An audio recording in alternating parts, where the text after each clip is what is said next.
As the 2027 general election draws closer, the electoral umpire INEC said it has put all that is needed to put in order for the success of the election. But more is expected from the side of political parties as well as Nigerians who carry the bulk of the election. Hello, dear. It's a pleasure once again to have you join us on Political Affairs on Camera TV.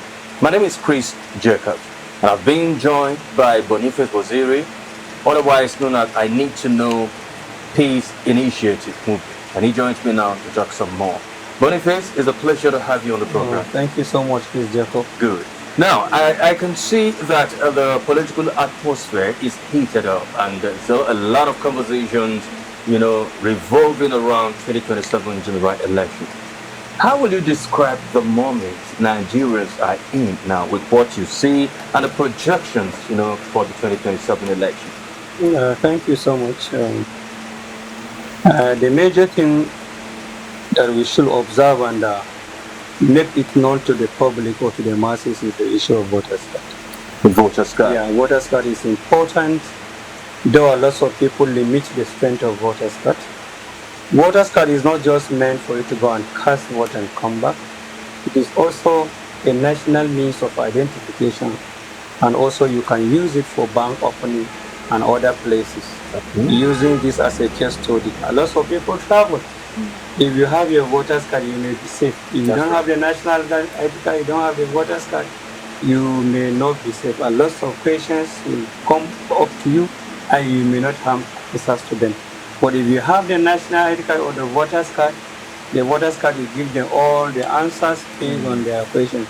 So I want the general public to know that as election during here, most especially young people, you should understand the importance of the voters card.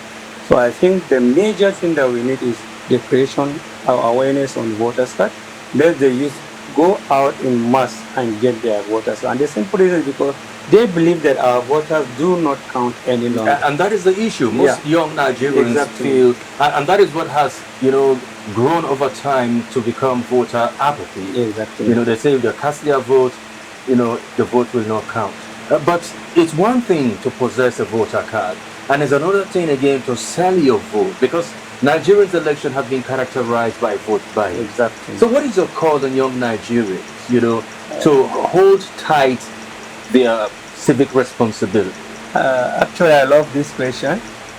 I always have answer to such questions simply because 2019 I contested as member Giro local government, and most of the political party understand that I have the grassroots.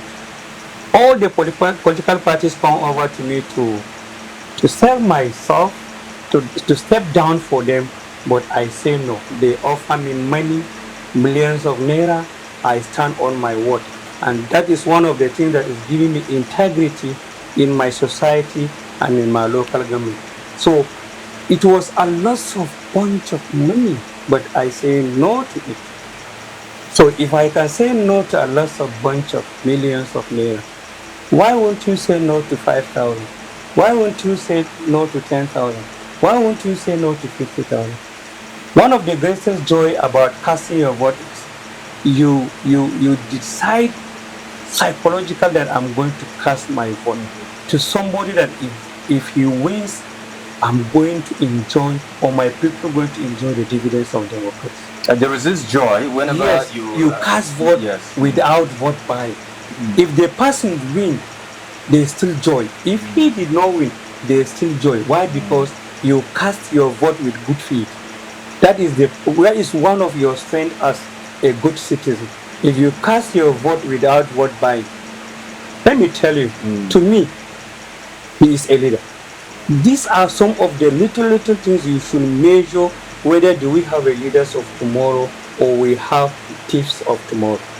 Now, another critical thing to note is accountability. Now, you see a lot of politicians, they can go extra mile. They can go to any terrain just to campaign for votes. They can cross the rivers, and no matter how hard the terrain is, they don't find it difficult to penetrate that during campaign. But after the campaign and the election, and eventually they win, You hardly see them go to these places visiting them again. So what should the people be looking at now to every politician who come for campaign? I want to start by saying that every community should be organized. Any community that is not organized, they will be victims of such circumstances you are talking about. Organized in what way? Good. Every community must have a lead. They must have an intellectual. They will have legal-minded people, educational people within. Let them have a framework of that very community. Any person that is coming for their vote, this is the problem we have on ground. If you happen to win this election, what is going to be our result? What are you going to take off from us as a problem? Is it water, health facility, security? Mention them, education, mention them. Go into agreement with them. Let him make some signature, let him make some write on that very paper. And that paper, though it is ordinary made, but with the signature of arbitrate, it can be instituted against him in the court, which a lot of citizens don't know this. A lot of citizens just believe that if someone comes over, he will not do anything. The highest thing they can do is to stone his car, is to say, Mama Yinka, we don't love you. That is an old adage of seeking your right or seeking for those that have been elected. Let him have these things. With this, you can pursue him. With this, you can look for him. The community will look for him, because the system we are living now is not a system whereby you go, literally you alone telling a particular person that you voted in that, look, you promised. Go in mass. You have the total vote of your community. Using my community as a case study, in Giro local government, in Sangere Sabongari, we have 12 polling units, which I'm proud of it. If somebody will come to Sangere Sabongari seeking for our vote, he should also know that he is almost Sabongari and Sangere is a word on its own, because there are lots of words. Their polling unit is not up to our number. It's a pride. Tell him the population number. Tell him the residential. Let them know that this environment is not meant for a student. Let him have those things. And politicians are good now. They go and look at the number of polling units and the population of numbers of the number of those that are casting their vote, and you also have a blackboard to checkmate whether you have said it true.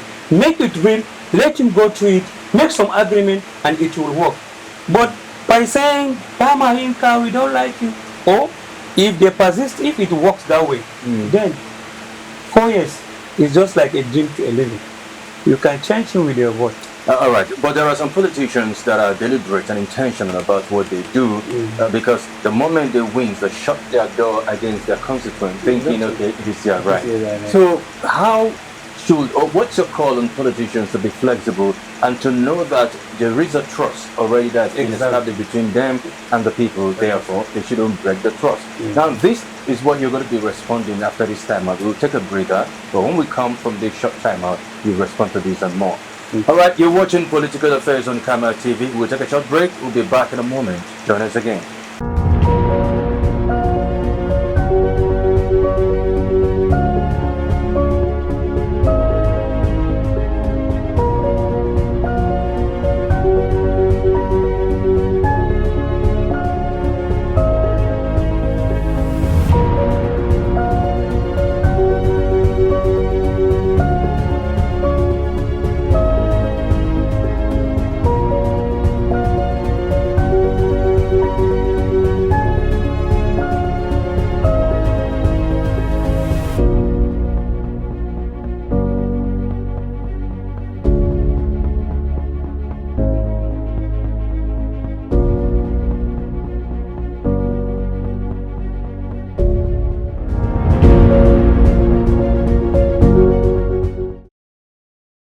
Welcome back. If you're just tuning, you're watching Political Affairs on the Camera TV. Of course, I've been speaking with Boniface Waziri. He is otherwise known as I Need to Know, and he runs non-governmental organization that is committed to sensitizing the general public as to the importance of having a voter's card. Now, before the break, we have seen and we've heard stories of politicians that even after being voted to power. They just remain in Abuja. They don't come home to see the people until after election cycle 8 is over. So, what's your call on such kind of persons? Let me say this single word. It will serve as an assignment to the young people out there. It will serve as an exam to the young people out there. So such leaders, they have locked the complete chapter 4 of the 99 Constitution. We have locked it. It's of no use to him. And you follow him, lock it together. Where is your freedom of faith in it? The whole chapter is as the same thing as he disobeys the chapter 4 of the 99 Constitution. You are there to represent the numbers of people that live in your constituency. In Nigeria, we have 109 seats of the senators, about 300 and something of the reps. They are there to represent the number of people there. He's not there to represent himself. Why will he lock himself in Abuja? Why will he lock himself inside the state capital? Simply because you don't want to. That once you have been voted for, that office is automatically the office of your constituency. That is why I do say this, and I will say it again. Once I have that office, AC may no longer work.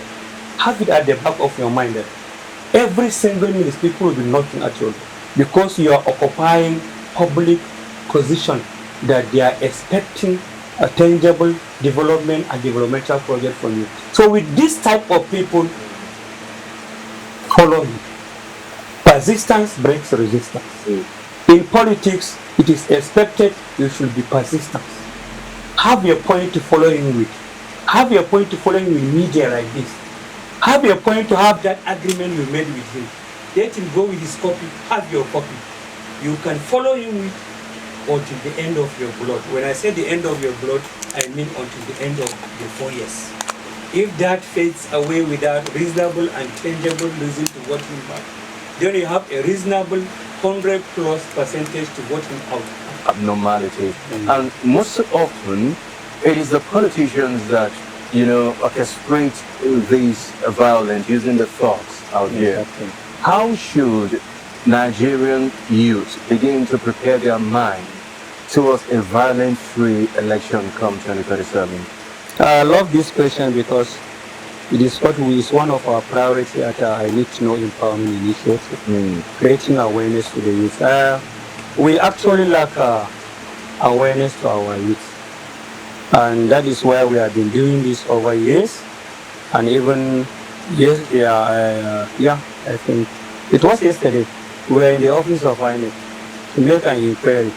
And we had a very good number, and we are all young people. We are setting a pace of an example to others that we can pursue our right. But he who comes to equity, the law says we must come with clean hands. As a young person, tell yourself that you are a leader of tomorrow. When we say leader of tomorrow, it means you're going to be a father, responsible to take care of your children, responsible to take care of all the needs at home. Can you maintain and relate with your children and your family with this character? Probably, whatever a politician says, you go and kill this person, you go and kill. Go and harm this person, you go and harm. Time will come that you cannot do all this. Why can't we set the pace so that our tomorrow will be better? So that the leaders can hand over the country to us without fear. So these are things we lack. And I could remember last election, we were able to set awareness, which a lot of NGOs and security departments were involved. We tried to see how we can create awareness to the young people, because the issue of use and guns should be a thing of past. Why? Because if they use you, ordinary police, they cannot steal jobs for you. Ordinary jobs, they cannot steal for you. If you are thinking of maybe probably they will give you a job in their house, they are looking for their relative, so that the whole money will come back to their family, out of you. And once youth know this, they will make sure that they will stand to the truth. How? By trying to create awareness within themselves again, because that is the power of feedback. When you get information, you step it down, then you go to see whether it is working. Them themselves now begin to think of, among those in party A or party P, who among them have the credible qualities of a good leader. that is neutral, that is ready to kick the acts of injustice, that is ready to set a pace for better nation or better local government or state. By the time they begin to think of that, it means it's just like we have rehabilitated them from the notion they had and the present knowledge we have. So by the time they have this, the level of talks and what have you in the game of politics will be over.